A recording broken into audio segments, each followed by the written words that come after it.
fishery.newsకు స్వాగతం. సాధారణంగా ఆక్వా రైతులు చేపలను మరియు రొయ్యలను వేరువేరుగా సాగు చేస్తారు. మరి ఈ రెండింటిని కలిపి సాగు చేయవచ్చు అన్న విషయం మీకు తెలుసా? చేపలు మరియు రొయ్యలను కలిపి కల్చర్ చేసే పద్ధతిని పాలీకల్చర్ అని పిలుస్తారు. దీని వలన ఒకే సమయంలో 2 దిగుబడులు పొంది మీ ఆదాయాన్ని గణనీయంగా పెంచుకోవచ్చు. పాలీకల్చర్ స్టార్ట్ చేసే ముందు చెరువుని 1 నుండి 2 నెలల వరకు పూర్తిగా ఎండబెట్టాలి. ఈ పద్ధతిలో మనం రోహు, కాట్లా వంటి చేపలను మరియు వనామీ రొయ్యలను ఎంచుకోవాలి. ఈ చేపలు రొయ్యలకు ఎలాంటి హాని చేయవు.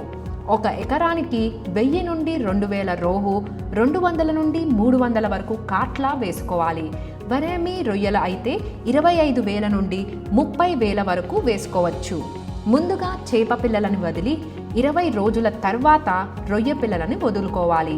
రొయ్య పిల్లలను ముందుగా ఎక్కువ సాలినిటీ ఉన్న నీటిలో 20 రోజులు ఉంచి తర్వాత చేపలు ఉన్న చెరువులో వేయడం వల్ల ఎక్కువ ప్రయోజనం ఉంటుంది. ఫ్లోటింగ్ ఫీడ్ ఇవ్వడం ద్వారా చేపలు మరియు రొయ్యల ఫీడింగ్ హ్యాబిట్స్ని క్షుణ్ణంగా పరిశీలించవచ్చు. పాలీకల్చర్లో 1 ఎకరానికి మొత్తం పెట్టుబడి సుమారుగా 10 లక్షల వరకు అవుతుంది.